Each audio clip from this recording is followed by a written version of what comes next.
Hi, I'm Cindy Lawrence, and I'm at Ken Ashworth's office with Lynna Hodgin. Lynna is the CPA with Ken. So, hi, Lynna. How are you? Doing real well. We are here today to talk to you about what happens if you are married, you lose your spouse, and you own your home together, and what do you do now? Oh my gosh, that's a really heavy topic, and I'm sure there's a lot of people with a lot of equity here in town that really don't know what to do. So can you kind of start us on a little bit about you, a little bit about Ken, and then let's go into the topic? We do taxes here, we do trusts, and we do estates, which are probates. We would encourage everyone to have a trust and to put their real property and all of their belongings into their trust. Mm-hmm. Now, there are different scenarios when you're married and you own your principal residence and then one of the spouse dies. We're going to assume that you have your home in a trust. Okay, that's great. And your spouse dies. All right. A sad situation, but there are a couple of things you need to be aware of about your home and the decisions you're now going to make as the sole survivor. Right. So perhaps you, as the survivor, decide to sell that home. Okay, and that's where I can come in and help you with that. Right. So there's the concept here for tax purposes that if you and your spouse sell your principal residence and you sell it at a gain, each one of you is eligible for a $250,000 capital gain exclusion. Now, that sounds like a lot of money. It is. And a few years back, it was not common for real estate to sell here in Clark County where your capital gain on that property exceeded $500,000. So I'm going to stop you for a second there, Lynna. So let's take an example. I'm married and we've had the home for 2 years. And my spouse passes away, and the home is valued at $750,000, and now I have a $550,000 gain. Tell me a little bit about that. Okay, as if it's your principal residence, it is, and you have lived in it for 2 out of the previous 5 years, you and your spouse selling it get a $500,000 capital gain exclusion. Exclusion meaning? You're not going to pay taxes on the capital gain. Wow. That goes, up to that $500,000. So all of that goes right to my pocket, and when I do my taxes, yes, you get wonderful. An exclusion. Now, if your spouse passes, you have within 2 years of the calendar date that your spouse has passed to sell that home, and you will still receive the $500,000 capital gain exclusion. Okay.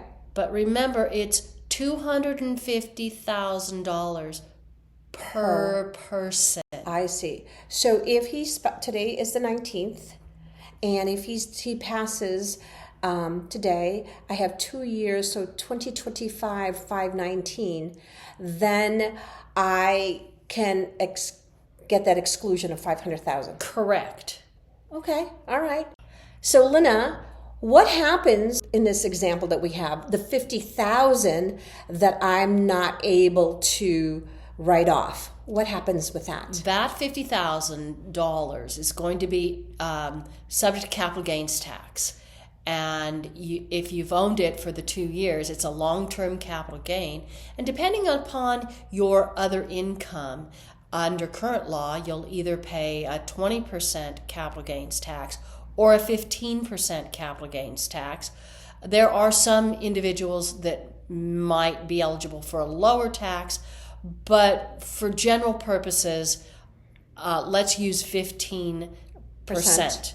So then you would be paying $7,500 worth of capital gains tax on that 50,000. On that 50,000. That's tax, but it's a lot less tax than if you had to pay tax on the whole thing. Oh, wow. Now, Okay. how is your gain determined? Okay. That is something that happens at closing when you sell. Okay. And, that's Cindy's department. Cindy can explain what types of things happen when you go to close, what kind of expenses you might expect to incur, because all of those sales expenses are taken off the top, if you will. So can I write off those expenses of selling my house to recoup that $7,500? Yes. Okay. And we're not going to go into great details about that. This is something that you guys can come and ask Lynna about. What happens if I decide to keep the house? What can I do and still save my equity from having to pay too much taxes to Uncle Sam?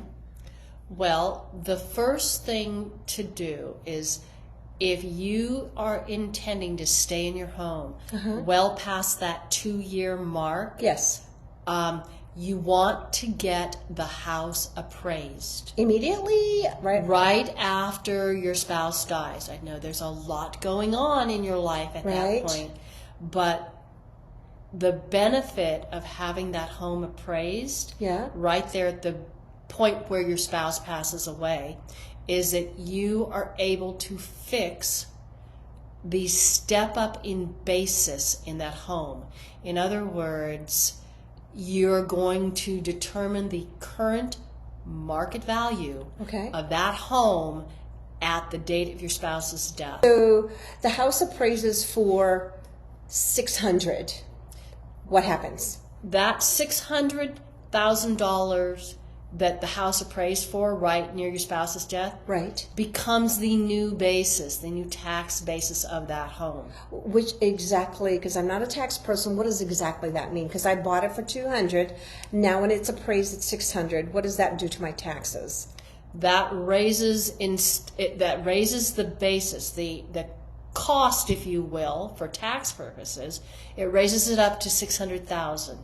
So let's say now 5 years after that, you sell the house for $700,000. Okay. Well, your basis is not the $200,000 that you bought it for. Okay. Your basis is $600,000. So let me get this straight. So I bought it for $200. I appraised it soon after my spouse passes, and it's $600. 5 years later, I decide I want to move in with my daughter, and now it's worth $750. That's only $150,000, but I'm a single person, so I don't have to pay capital gains on that money? Well, if the home were fixed at the $200 that you paid for it, you would have some capital gains tax to pay. Right. But you got an appraisal at the time your spouse died. And even though it's long past 2 years since your spouse's passing, the basis of that home is $600,000. So the tax calculation is the sales price, $750,000, minus $600,000. So there's $150,000. You get a $250,000 capital gain exclusion. You pay no tax. Wow. That's IRS laws. Yes. That's called protecting yourself and your assets and giving you opportunities to do what you want to do with your life and with your home that aren't necessarily going to force you to sell that home within 2 years. Lynna, that's some great information on what I can do and others can do should my spouse passes if I decide to keep the home or decide to sell the home regarding taxes. Now, we've talked that these homes have to be in a trust. So do these homes have to be in a trust, Lynna? Well, Cindy, that depends. Well, right, because we're neither attorneys, so we can't answer that question. However, you can call Ken Ashworth and Associates at 702-893-9500. Lynna, thank you so much for giving me some insights on all of this, because I think the audience would really benefit from your knowledge. Well, thank you, Cindy. It's great to see you, and good luck. Thank you.